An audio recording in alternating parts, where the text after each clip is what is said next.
Right now, millions of people are furious about who got cast as Helen of Troy. They're arguing about skin color, about race, about whether a $300 million movie respected the source material. Nobody is asking the only question that actually matters. What if none of it ever happened? No Trojan horse, no 10-year siege, no Achilles, no Helen, no war at all. For over a century, archaeologists have been quietly picking apart the one thing everyone assumes is true, that somewhere under a dusty hill in Turkey, a war exactly like this actually took place. And what they found is a lot messier, a lot less romantic, and a lot more interesting than anything in Nolan's trailer. The Trojan War, as some describe it, is a biological impossibility, an archaeological forgery and the most successful piece of copying propaganda in human history. Christopher Nolan didn't invent the unreliable narrator, the ancient Greeks did.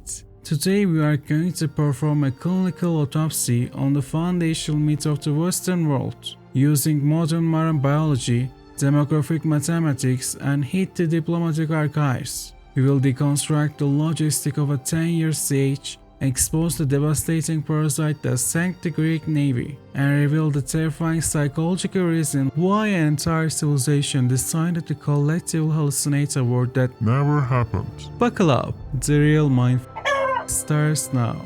Homer's Iliad proudly boasts a catalog of ships, claiming a massive pan-Hellenic armada of 1,186 vessels sailed across the Aegean to lay siege to Troy for 10 continuous years. Modern marine biology renders this mathematically and physically impossible. The late Bronze Age Mycenaean never relied on pentacontars, narrow 27-meter scalae built using a fragile shell-first method held together with mortise and tenon joints to make them water-resistant. They were heavily caulked with pitch, earning them the title of black ships in the epic. But the pitch was virtually useless against the true enemy of the Mycenaean war machine, Pterodon navalis, the shipworm. This marine bivalve utilized a symbiotic bacteria in its gills to secrete enzymes that literally digest the cells of the wood. If left in the salt water of the Aegean, these worms would haul about and completely destroy a fleet of 1,000 ships in a matter of months. To survive this biological threat, the Greeks had to employ a tactic called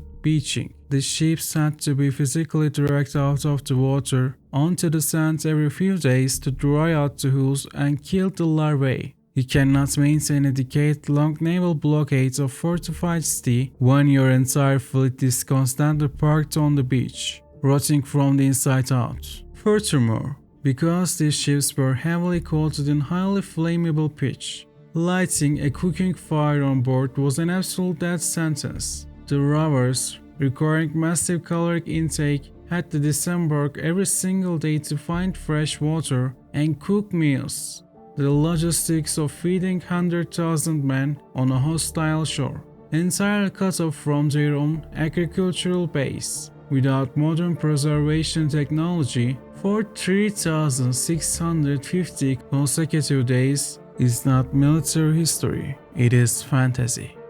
Even if you ignore the shipworms, the demography of the late Bronze Age immediately exposed the lie. Homer claims an army of approximately 100,000 men. Historical demographers estimate the entire population of the Greek mainland in the 13th century BC was around 1 million people. The largest fortress, Mycenaean, housed maybe 30,000 people at its peak. Mobilizing 100,000 warriors would mean conscripting virtually the entire adult male population of Greece. But the Mycenaean palatial economy was a highly centralized, redistributive system. The warriors were also the farmers, the blacksmiths, and the laborers. If the entire productive male workforce abandoned their fields for 10 years to fight a war in Anatolia, the Mycenaean economy would have collapsed into mass starvation within the first 12 months.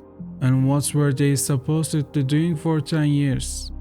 A siege? In the late Bronze Age, advanced police tactics like torsion catapults, ballistas, or heavy siege towers did not exist. The only military options against the massive slope Cyclopean walls of Troy were escalade or sapping against a well-fortified city. These primitive tactics were suicidal. The only way to take a city was starvation. But in a 10-year standoff, a massive, unhygienic 100,000 men army sitting outside the walls would be eradicated by typhoid, cholera, and dysentery, for faster than the defenders inside. The famous Trojan horse is not a brilliant military tactic. It is the epic poet's desperate, retroactive admission that the Greeks fundamentally lacked the technology to breach the walls. If the Greek army couldn't do it, what actually happened to the city on the hill? Archaeologists have sliced into the hill of Hisarlık and identified the layers corresponding to the late Bronze Age, Troy 6 and Troy 7a. Troy 6 was indeed a wealthy fortress, but the archaeological record, confirmed by experts like Carl Blagan, proves it was not destroyed by a Greek army. It was utterly leveled by a massive, catastrophic earthquake. Troy 7a, built on the rubble, was a miserable, overcrowded slum, where desperate people buried storage jars directly into the floors of their homes. Around 1180 BC, this layer was destroyed by a violent fire with evidence of combat and bronze arrowheads. But this destruction perfectly coincided with the late Bronze Age collapse. During this exact period, the Mycenaean palaces in Greece were already burning to the ground, consumed by internal rebellions, drought, and the catastrophic invasion of the sea peoples. The Mycenaeans were fighting for their lives in their own burning living rooms. They did not have the capacity to launch a massive armada across the Aegean. The destruction of Troy 7a was likely the work of local raiders or migrating tribes, not a grand, unified Greek coalition. This reality triggered the bitter Tübinger Troia-Debatte. In 2001, Professor Frankel brutally deconstructed the romanticized view of Troy, proving scientifically that it was not a massive, international metropolis. It was a modest, local citadel. Furthermore, there is zero epigraphic evidence that an ethnic group called the Trojans, ever existed in Anatolia. The entire conflict is a projection. If we want the truth, we must read the diplomatic wiretapes of the era's true superpower, the Hittite Empire. In their capital of Hattusha, archaeologists discovered state archives detailing the political situation in western Anatolia. They mention a region called Wilusa and a kingdom called Ahiava. Romantics point to this as a proof of the epic. The clinical reality is far more pathetic. The Hittite documents such as the Alexander Treaty and the Milavata Ladder do not describe a massive 10-year world war. They describe an annoying asymmetric proxy war. A local Mycenaean-backed warlord named Piamardu was using the island of Lesbos as a base to launch petty pirate raids, disrupt trades, and stir up minor rebellions along the coast. There were no 100,000 men. There was no 10-year siege. It was a series of dirty, low-level skirmishes, coastal raids, and economic sabotage executed by opportunistic warlords fighting for scraps on the edge of the Hittite Empire. So, how did a series of minor pirate raids turn into the greatest epic in Western history? Because the Greeks forgot how to read. Following the late Bronze Age collapse, Greece plunged into the Dark Ages. The palaces fell, and the writing system, Linear B, was completely eradicated. For 400 years, the Greeks were functionally illiterate. Without written records, the memory of the past was entirely at the mercy of oral transmission.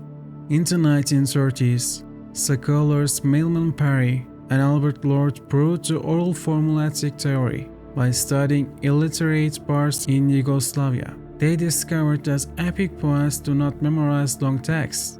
They improvise them live, using rigid rhythmic formulas and stock phrases, like swift-footed Achilles, to reduce the cognitive load.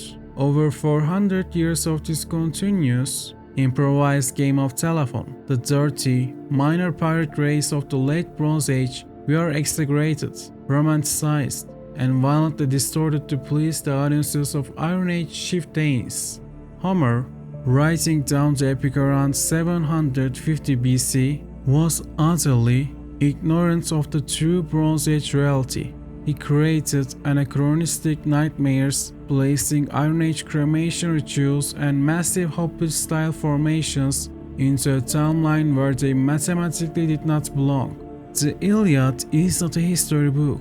It is a highly distorted, rhythmic hallucination built over centuries of illiteracy. When you analyze the true history of the Aegean, you must accept the clinical diagnosis. The Trojan War is the ultimate psychological coping mechanism. Between 1200 and 1150 BC, the Mycenaean civilization was annihilated, not by a glorious enemy, but by drought, famine, internal revolts, and earthquakes. Their society ate itself alive. The human brain cannot process the meaningless, pathetic reality of dying from starvation in the mud while your own brothers burn your palace to the ground. So they engineered a lie. They took their own collapse and projected it outwards into gods, heroes, a glorious enemy worth dying for. There was no glorious war. There was only the collapse, the famine, and the dark. And now, a confession. I was always going to make this video. This channel exists to take apart the stories we tell ourselves about morality, about power, about history. This was next on the list months before anyone knew Nolan's name would be trending this week. But a 3,000-year-old archaeological argument doesn't trend on its own. Nobody searches late Bronze Age collapse on a Tuesday. So I used the same trick the Greeks used on Troy. I built a horse. I filled it with something you weren't expecting, and I let the algorithm wheel it through your gates. You clicked for the casting drama. You stayed for the collapse of an entire civilization. That's not manipulation. That is just Troy. One more time. If this got you thinking about how easily a story, any story, can outline the truth it was built on, subscribe. Because we're going to keep doing this. Every myth, every hero, every lie that outlived its own extinction.